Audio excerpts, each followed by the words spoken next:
Alright.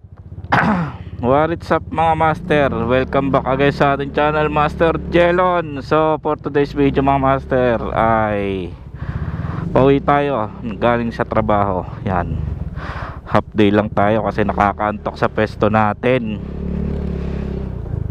Chief, half day ako. Yan. At ayun dahil inaantok tayo ay nag half day na lang tayo. At tayo ay babiyahe ng Lalamove na lang. So bayad naman yung half day natin at yung natitirang half day. At ayun, para medyo may extra income tayo, maglalamove na lang tayo. So samahan niyo ako mga master sa ating Lalamove episode for today. Let's go!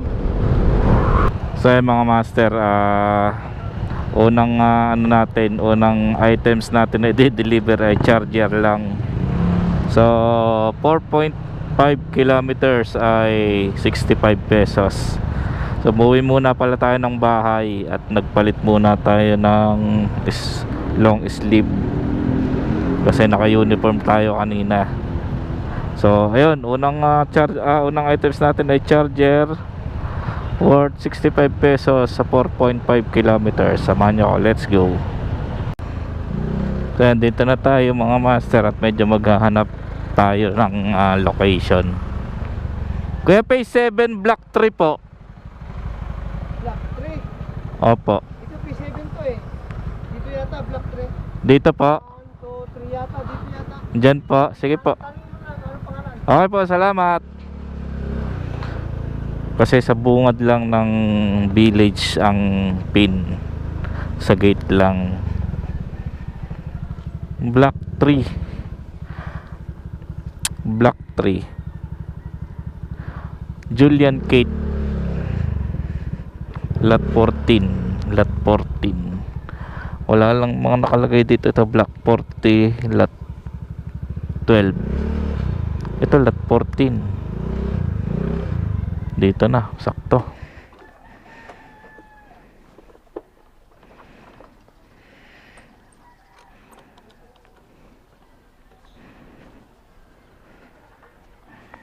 Julian Kate po.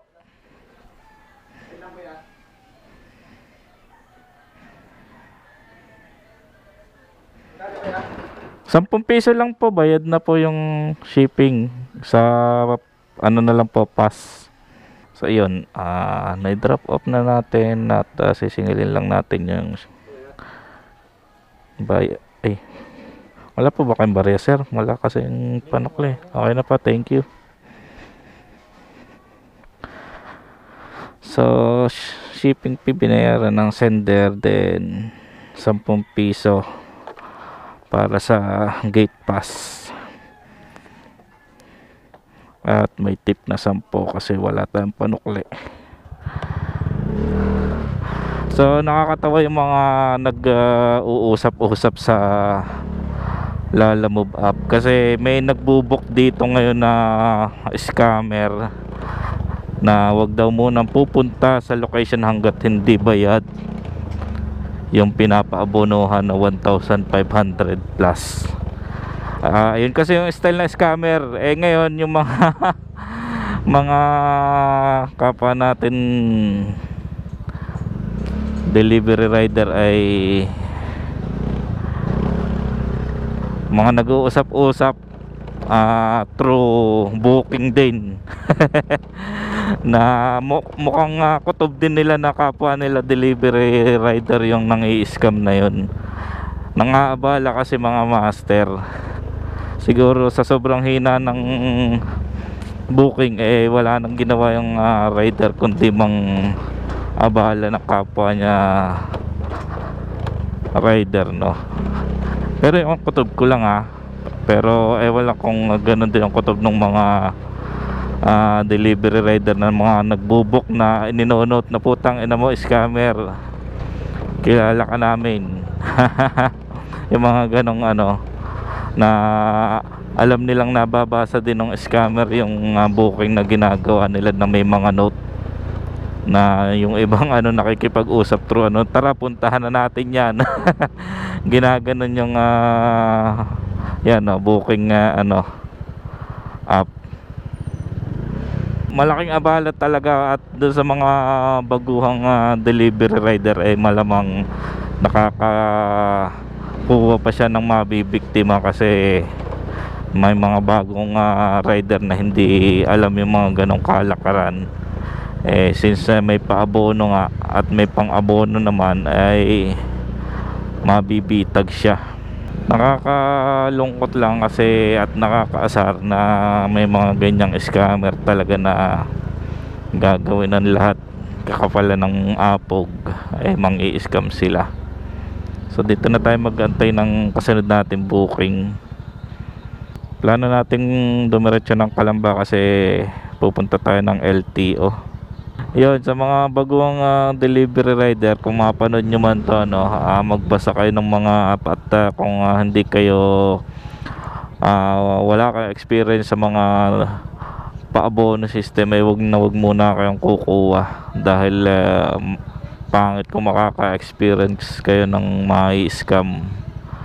Laking abala na ay yun, may cancellation pa yan ng booking na mangyayari, tapos may certain time na hindi muna kayo makakakuha ng booking.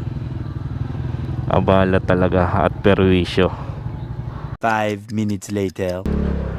Kaiyamot yung ano natin ngayon, CS natin ngayon, nag-double booking. Tapos nung dumating ako biglang nag-cancel, meron na palang nauna sa akin. Last check. So sa mga nagbubuk sa Lalamove mga master, pakiusap po, wag po kayo mag-double booking kasi sayang yung mga gasolina ng mga rider na maaabala nyo, at yung abala, bawas puntos din po yun sa mga performance ng delivery rider kahit hindi naman kasalanan ng mga rider. So yun lang mga master, habang ulit tayo ng panibagong customer.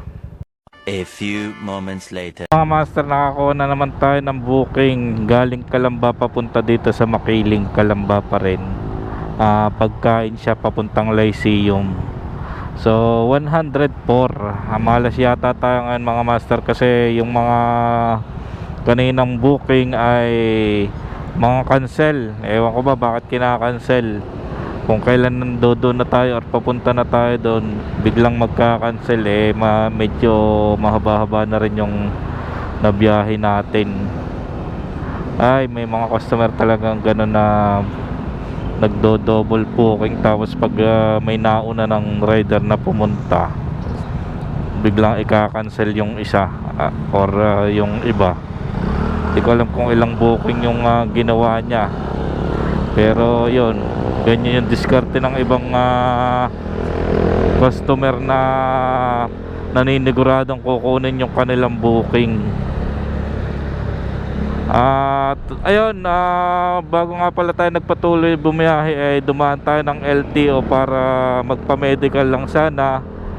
Gawa ng ipapa-pro license ko nga yung ating lisensya kasi naka-non-pro pa. At sa kabutihan palad naman ay ayun, nagdire-diretso yung ating process kahit alas 3 na tayo dumating sa LTO, at nakuha na rin natin yung lisensya na PBC card. So i-upload natin mga master sa separate video yung process ng non-pro to professional license, at ayun, kung magkano nagastos natin at kung ilang oras. So may hint na kayo, 2 oras lang yung ating naging process. So ayan, nandito na tayo sa Lyceum at sa gate daw tayo aantayin nung nag-book. Tawagan natin kung nandito na. Saan? Ayun. Ayun, dito na, lumabas na si ate. Kuya Lalamove daw. Aray ko. Yun lang, tumagilid yung ano natin, dala. Naku, tumagilid.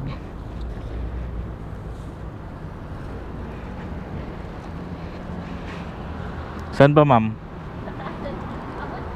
Abot po ba? Nako. Ito, ma'am. Medyo tumagilid yata. Aray ka. Ito, ma'am. Ay, thank you po.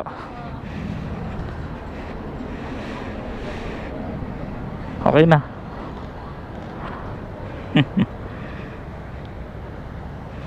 So, pinakayat pa tayo ng gate. Mga estudyante yung customer natin. Unload complete, 120 yung binigay. 104 lang yung babayaran niya. May sobrang 16 pesos.